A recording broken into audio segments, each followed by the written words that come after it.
સમાચાર સામે આવી રહ્યા છે। આજથી રાજ્યમાં ગરમીથી આંશિક રાહત મળશે। તો 18 થી 20 એપ્રિલ તાપમાનમાં ઘટાડાની સંભાવના વ્યક્ત કરાઈ છે।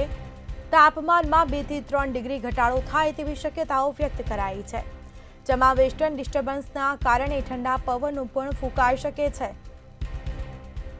તો 19 એપ્રિલે માછીમારોને સાવચેત રહેવા માટે વોર્નિંગ અપાઈ છે। તો અમદાવાદમાં તાપમાન 42 ડિગ્રીની આસપાસ રહેવાની સંભાવનાઓ વ્યક્ત કરવામાં આવી છે। તો કાળઝાળ ગરમીથી લોકો હેરાન પરેશાન થયા છે। લોકોને ગરમીથી રાહત મળવાની છે। 21 અને 22 એપ્રિલે સૌરાષ્ટ્ર અને કચ્છમાં હીટવેવની આગાહી કરાઈ છે।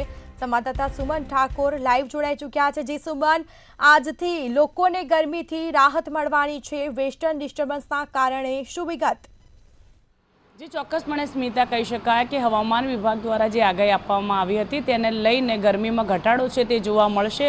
હાલ તો તમે જોઈ શકો છો કે 9 વાગ્યા છે, છતાં પણ આ ગરમીનો પારો જે છે તે ઉચક્યો છે અને સતત ગરમી જે છે તે વધી રહી છે તેવી શક્યતાઓ પણ જોવા મળી રહી છે। 18 થી 20 એપ્રિલમાં તાપમાનમાં ઘટાડો છે તો જોવા મળશે અને તાપમાનમાં 2 થી 3 ડિગ્રીનો ઘટાડો થઈ શક્ય ઘટાડો છે તે જોવા મળશે। સાથે સાથે વાત કરીએ તો 9 એપ્રિલમાં મચ્છીમારોને સાવચેત છે તે પણ કહેવામાં આવ્યું છે અને અમદાવાદમાં તાપમાનને 22 ડિગ્રી આસપાસ રહેશે। સાથે કહી શકાય કે 74 દિવસમાં 44 દિવસમાં જ્યારે હીટવેવની આગાહી છે તે પણ આપવામાં આવી છે અને ગરમી 31 થી 43 ડિગ્રી વચ્ચે રહી શકે તેવી પણ શક્યતા છે। સાથે સાથે વાત કરીએ તો ગત વર્ષ એપ્રિલ જૂનમાં 38 દિવસની હીટવેવની આગાહી છે તે આપવામાં આવી હતી અને હવામાન નિષ્ફળ છે। આ વર્ષે હીટવેવની આગાહી છે તે તમામ જગ્યાએ આપવામાં આવી છે। એપ્રિલ જૂન સુધી 3 મહિના બાકી રહેલા 74 દિવસમાં 44 દિવસની હીટવેવની આગાહી છે તે આપવામાં આવી છે।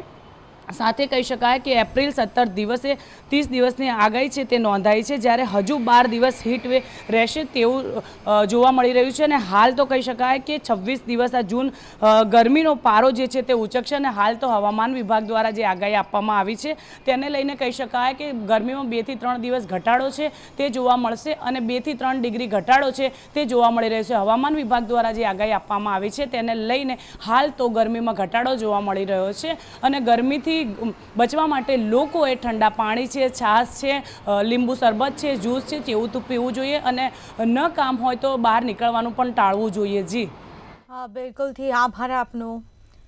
તો આ સાથે જ 21 અને 22 એપ્રિલે સૌરાષ્ટ્ર અને કચ્છમાં હીટવેવની આગાહી કરવામાં આવી છે। હાલ થોડી ઘણી ગરમીથી લોકોને રાહત મળશે।